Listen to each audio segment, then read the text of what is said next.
एक समय की बात है, किसी नगर में एक राजा था। उसके राज्य में प्रजा बहुत सुखी थी। एकादशी के दिन उसके राज्य में कोई भी अन्न ग्रहण नहीं करता था और ना ही अन्न को बेचता था। सभी लोग फलाहार करते थे। एक बार भगवान श्री हरि ने राजा की परीक्षा लेनी चाहिए।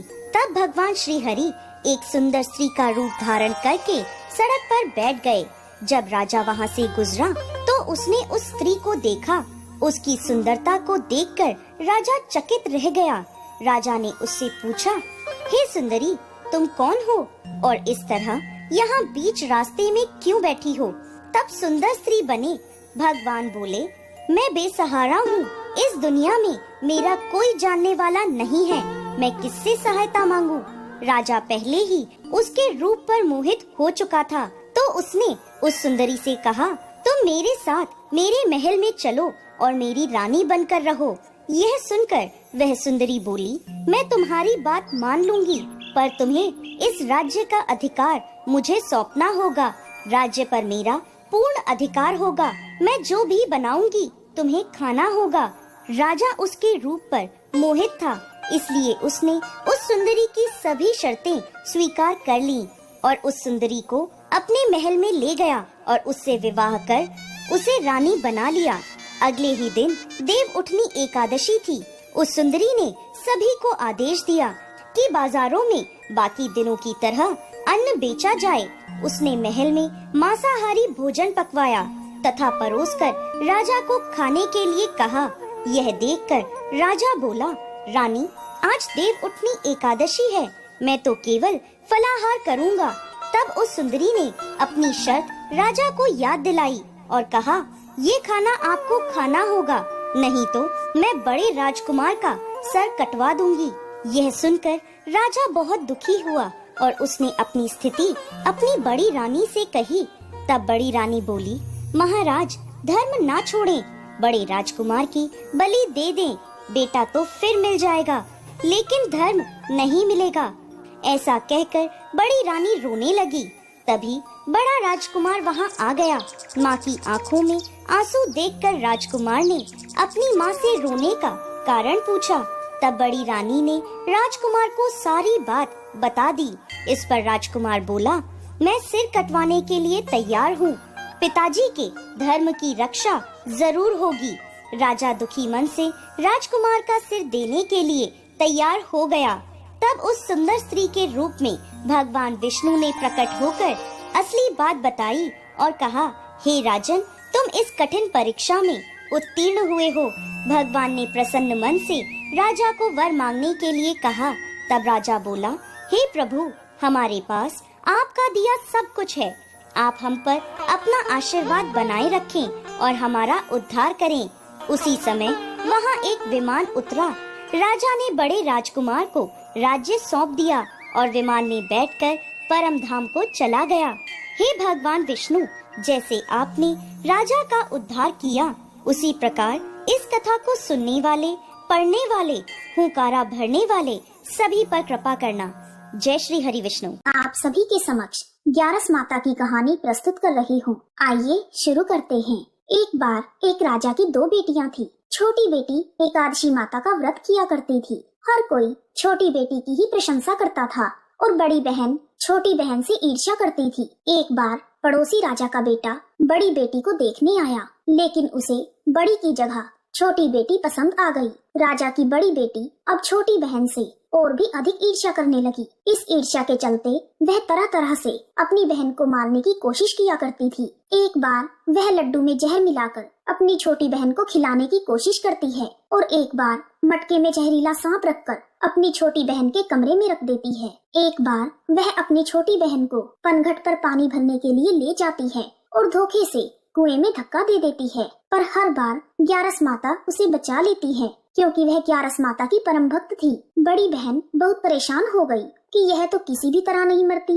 एक दिन वह अपनी छोटी बहन से बोली, मेरी प्यारी बहन, भगवान ने हम सबकी मृत्यु किसी न किसी तरह से लिखी हुई है, पर क्या तुम्हें पता है कि तुम्हारी मृत्यु कैसे होगी? छोटी बहन बहुत सीधी थी। वह बोली, मेरे पालतू तोते के गले में जो हार है, मेरी जान उसमें अटकी हुई है, यदि कोई मेरे तोते को मारकर उसके गले में जो हार है उसको पहन ले तो मेरी मृत्यु हो जाएगी, और जब वह उस हार को उतार कर कहीं रख दे तो मैं जीवित हो जाऊंगी। उस रात छोटी बहन अपने पिता के पास गई और बोली, पिताजी, मुझे शक है यदि मैं मर जाऊं तो आप मुझे जलाने की बजाय मेरी लाश को हमारे पुराने महल में एक खाट पर सुला देना। पिताजी बोले, प्यारी बेटी, तुम ऐसा क्यों बोल रही हो? 2 दिन बाद तो तुम्हारी शादी है। तब छोटी बेटी बोली, पिताजी, समय का क्या भरोसा है, शादी का दिन भी आ गया। शादी वाले दिन बड़ी बहन छोटी बहन के तोते को ढूंढती है, लेकिन उसे तोता कहीं नहीं मिलता। तभी दरवाजे पर बारात आ जाती है। वरमाला का कार्य संपन्न हो जाता है, फेरों की रस्म शुरू हो जाती है, और दूसरी ओर बड़ी बहन को छोटी बहन का तोता मिल जाता है और वह तोते को मारकर हार खुद पहन लेती है। वहीं छोटी बहन के 3.5 फेरे राजकुमार के साथ पूरे हो जाते हैं। बड़ी बहन के हार पहनते ही छोटी बहन मूर्छित होकर गिर जाती है। यह देखकर बारातियों में हलचल मच जाती है कि राजकुमारी को क्या हुआ।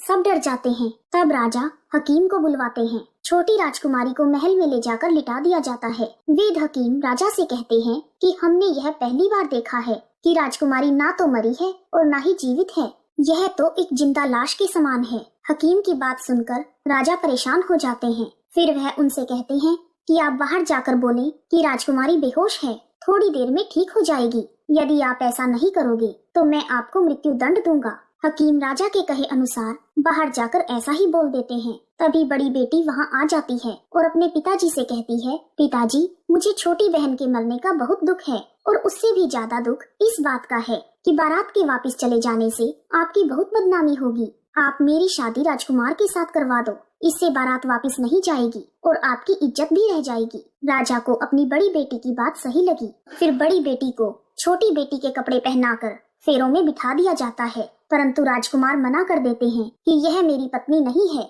मेरी पत्नी जब बोलती है तो उसके मुंह से फूल झड़ते हैं। लेकिन सभी ने समझा बुझाकर राजकुमार के बचे हुए 3.5 फेरे बड़ी राजकुमारी के साथ करवा दिए। फिर बड़ी बेटी को राजकुमार के साथ विदा कर दिया जाता है। लेकिन राजकुमार बड़ी बेटी के हाथ से ना तो पानी पीते हैं और ना ही उससे बात करते हैं, ना उसका बनाया हुआ खाना खाते हैं। राजकुमार मन ही मन सोचते हैं कि मैं पता लगा कर रहूंगा कि मेरी पत्नी के साथ क्या हुआ है। एक दिन राजकुमार बड़े दुखी मन से घोड़े पर बैठकर जा रहे थे कि घोड़ा वहीं जाकर रुका जहां राजकुमारी की अधमरी लाश को रखा गया था। राजकुमार ने घोड़े को आगे चलाने की बहुत कोशिश की, लेकिन घोड़ा चलने को तैयार नहीं हुआ।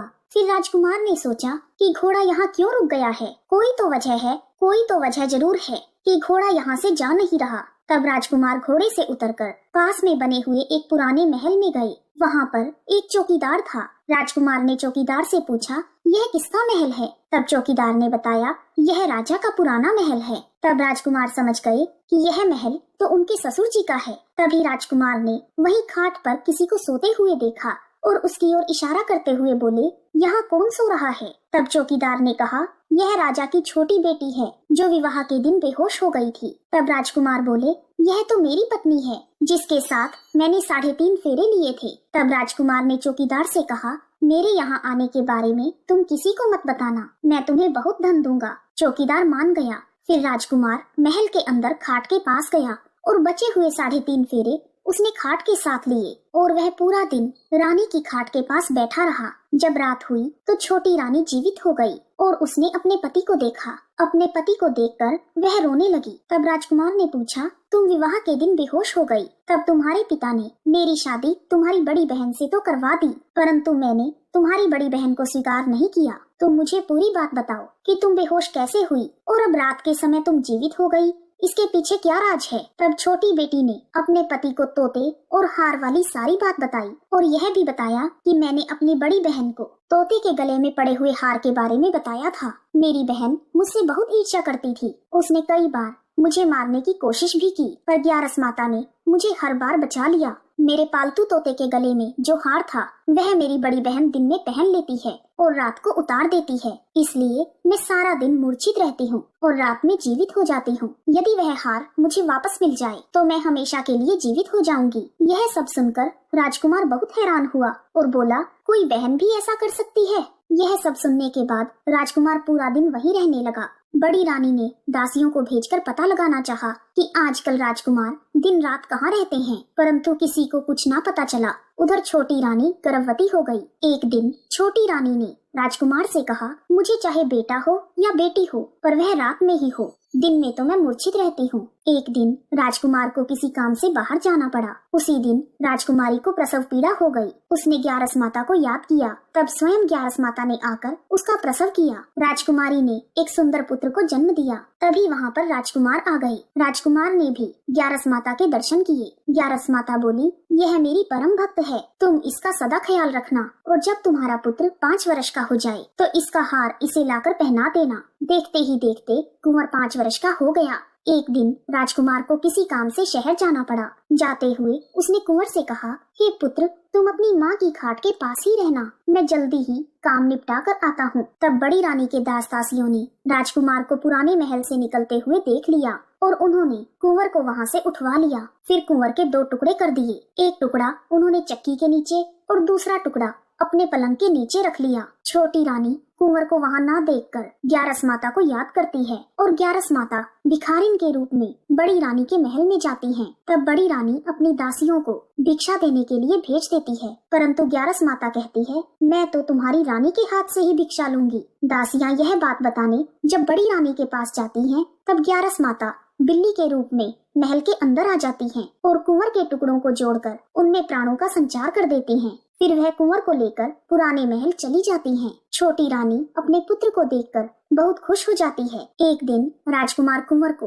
अपने महल में ले जाते हैं और बड़ी रानी से कहते हैं, रानी, यह बच्चा मेरे दूर के रिश्ते की बहन का है। यदि तुम पूरे मन से इस बच्चे को प्यार करोगी तो शायद मेरा दिल तुम पर आ जाए। तब बड़ी रानी उस बच्चे को बहुत प्यार से महल में रखती है। एक दिन राजकुमार कुंवर से कहते हैं, तुम अपनी मामी के गले में टंगे हुए हार को उनसे मांग लो, फिर हम वह हार लेकर तुम्हारी माँ के पास चलेंगे, परंतु यह बात अपनी मामी को मत बताना। फिर कुंवर बड़ी रानी के पास जाकर बोले, मामी मामी, मुझे अपना हार दे दो। एक बार तो बड़ी रानी मना कर देती है, पर तब उसे याद आता है कि राजकुमार ने कहा था, यदि तुम इस बच्चे का ध्यान रखोगी तो शायद मेरा दिल तुम पर आ जाएगा। इतना सोचकर रानी वह हार कुंवर को दे देती है और कुंवर उस हार को अपने पिता को दे देते हैं। तब राजकुमार बड़ी रानी से कहते हैं, आज हम तुम्हारे हाथ का बना हुआ खाना खाएंगे, हम थोड़ी देर में आते हैं, इतने में तुम खाना तैयार करो। यह सुनकर बड़ी रानी बहुत खुश होती है। उधर राजकुमार हार लेकर छोटी रानी के पास जाते हैं और उसको वह हार पहना देते हैं, जिसके परिणाम स्वरूप छोटी रानी जीवित हो जाती है। उसके बाद वह छोटी रानी और कुंवर के साथ राजमहल में आते हैं और बड़ी रानी को अपने ससुर जी के यहाँ छोड़ने जाते हैं और उन्हें सारी बात बताते हैं।